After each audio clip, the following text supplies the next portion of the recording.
teams have been calling about Robert Quinn for a possible trade. Should the Chicago Bears make the move while his stock is high? Let's talk about it starting now. Now, if you are new to the channel, please like the video. Please subscribe to the page, because we do talk Chicago sports daily on this channel. It's the only channel that's talking Chicago sports, how Chicago talks. So make sure that you get in tune with us, man. So according to reports around the league, teams have been calling the Chicago Bears on our Pro Bowl edge rusher, Robert Quinn, who's not only led the team in sacks last season, but also set the franchise record in sacks for the Chicago Bears last season. But the question now comes in, right? Should the Bears move him while his stock is high? And what would that signal, right?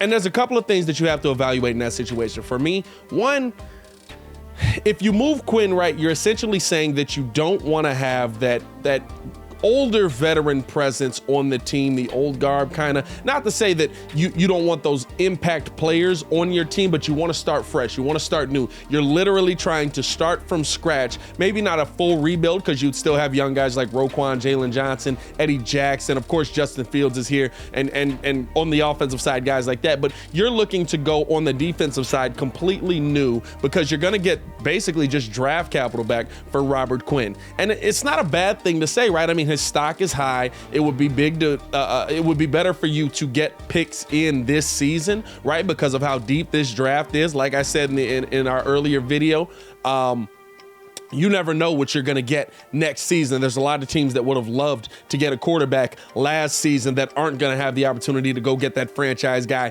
this season. And so you never know what you're going to get. I would like to see you get picks for this season and hopefully turn that into something. But is it worth the move, right? Because you're starting everything new. And yes, it is a new defense. It is a new style of defense. But you would like to have somebody on that line that you know is able to come in and get the job done right away. At a minimum, we feel like Robert Quinn could be that guy. I don't think that last season was the anomaly. I think that the injury season was the anomaly, because we've seen Robert Quinn be very productive at that position. And at the end of the day, right, having those guys up front makes everybody behind them better. That front seven makes everybody behind them better. And so if you're going to go in the draft and you're going to find you another edge rusher, maybe an Arnold Ebiketie, right, or something like that, where you get another guy on the other side, I would love to have two of those guys paired up just like that, to attack on the quarterback and make your DB's life easier, make your safety's life easier, and hopefully get Eddie Jackson back to those ball hawking ways, right?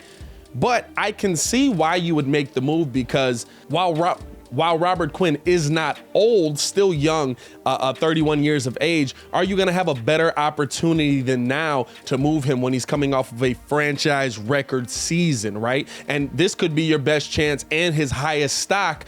That could have been the high that we see from him. After that, it could all be on the decline from there. So you never know in these situations, and I like the teams that kind of move off of guys too early rather than too late, right? Because when it's too late, you get nothing for them. When it's too early, you're still able to get something out of in return for them. You get a better compensation pick, or you get draft capital from the team. You know what I'm saying? Just things like that. Now, before I continue with the video, I want to know how you guys feel, man. Let me know in the comments below. I'll be down there talking with you as well. Should the Bears move off of Robert Quinn and trade him away for possible draft capital this season? And yes, it would suck moving on from Robert Quinn, because you know you have that guaranteed piece on the defensive side. But if you're going to start things anew, I wouldn't be opposed to moving on from him. So if I was going to say the Bears should move on from him, or should the Bears try to trade him, or at least take calls from these teams, I wouldn't be upset if they did make a trade. I wouldn't be upset if Robert Quinn was still in the building, right? Because he's going to give you some great production. But you also have to keep in mind, is he going to be able to give you that same level or similar level of production when Justin Fields is ready to take that next step and lead this offense to where it needs to be? And that's the question that you have to kind of weigh out right there. Man, I want to know how you guys feel, though. Let me know in the comments below. I'll be down there talking with you as well. Should the Chicago Bears move on from Robert Quinn, make a trade for Robert Quinn and see what they can get back in return? Or should they stand pat, hold on to him, and head into the season with that piece locked into place? Let me know how you guys feel in the comments below. I'll be down there talking with you as well. As always, it's your boy, Pat the Designer, back at it again to continue watching our Chicago Bears content. Click the links on the screen or check the links in the description below. Y'all stay safe out there, Chicago. Peace.